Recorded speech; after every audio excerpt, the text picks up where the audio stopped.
Coming to you live from the 53rd Annual Dove Awards in Nashville, Tennessee. This is the Sami Cone Show.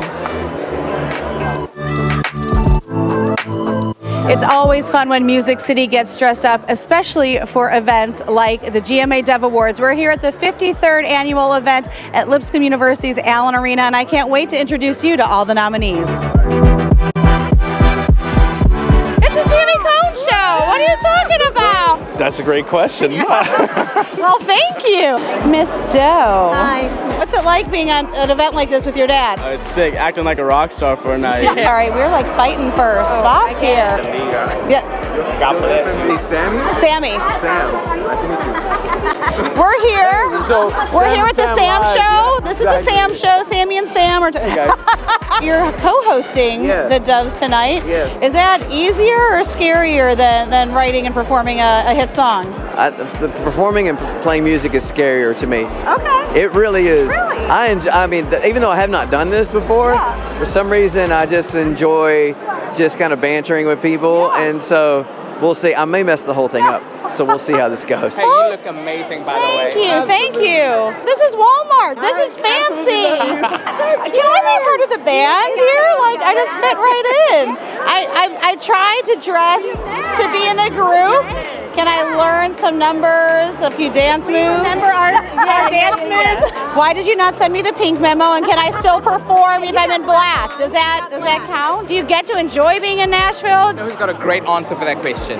Tiffany. Oh, now cut to Tiffany. No, I mean, there's so many, like a great community here in Nashville, so a lot of friends, a lot of family, so it really does just feel like a reunion, so we're happy to just be here. Because you're leading worship on Sundays, what do you do to recharge? What's speaking to you right now in your own personal walks with Christ? I think for me personally, I don't know about y'all, but a lot of it is being in the car with worship and not feeling like I have to be on, not feeling like I have to have the right words, but really just sitting and like driving to work and sometimes getting lost in the drive because you're just like, okay, God, you're speaking to me and this is exactly what I need, because worship isn't just for the people we lead, it's for us too. And so it's so important to never lose that about yourself. Like, God, I need you just as much as the people who I'm trying to lead to you too.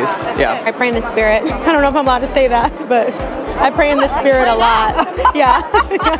If we're not praying tonight, what are we doing? Christian music. Like, what does that even mean? How do you guys define that? I love that it's rooted at our church. You can come in any Sunday and there can be a completely different genre of music. What comes from the heart reaches the heart. So whether we're singing gospel, whether we're singing rock that Sunday, or whether we're singing just straight like worship songs, like it's coming from the heart, so it always reaches those that are listening. So This music is different than any other music of the world, and it should be celebrated in a different way because it's eternal. This music is about something that's beyond just right here. In music, it's a language by itself. And music is universal. I feel like you might not understand the words, but you can connect with the message and with the feeling. Yeah.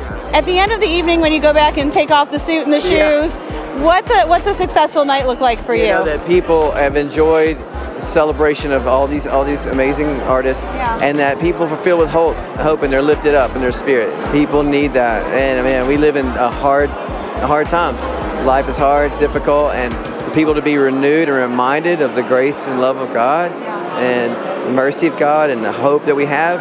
If people can get that, then that's what this is about. It's the need for unity now. It's become a buzzword, but we have to make it something tangible. What does that mean for you all right now, especially as women of color in this industry in particular? It is showing up, and sometimes, you have to be the one to walk across the aisle. You hope that everybody walks across to you, but sometimes you have to be the one. So I think what Out of Eden has always tried to do is to be the one that walks across the aisle. And thankfully in our career, we've been met halfway, or some people have come up to us, and I think it's just participating in the process and just being willing to let the Lord use you however He wants. We've come a long way, and we just really want to celebrate that tonight. How can we bring that unity even more and through what you're seeing? It's okay to be scared, and a lot of these situations are uncomfortable and they're different because if you are comfortable, it's probably in something that you already know very well. And so when I took a step to go to Latin America, I risked offending people. I risked saying something, but I also was very intentional at taking a posture of humility. I'm from Africa. I'm from Nigeria. So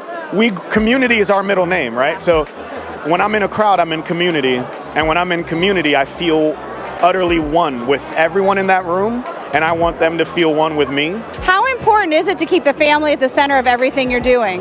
Oh, it's, for me, they know this is kind of weird to them because I'm just a dad that comes home every day after work and kicks it and tries to just love my family real hard, you know what I mean? You just shared a really personal project that's out right now. What is it like for you guys to have to live through what you're living through and still be putting that out in the public? Can you talk through that tension with us? I always want my music to be transparent and real, sing about things we're walking through, myself and as a family. So yeah, I don't know any other way to do it. Yeah. To write a fictional thing, to me, isn't, like, if this music's about our life, and that we're trying to pursue the King of Kings with all our hearts, and then life feels like it fails us a little bit of what our expectations were, to go through that and write about I couldn't just act like everything was all right. It wasn't, but God is faithful.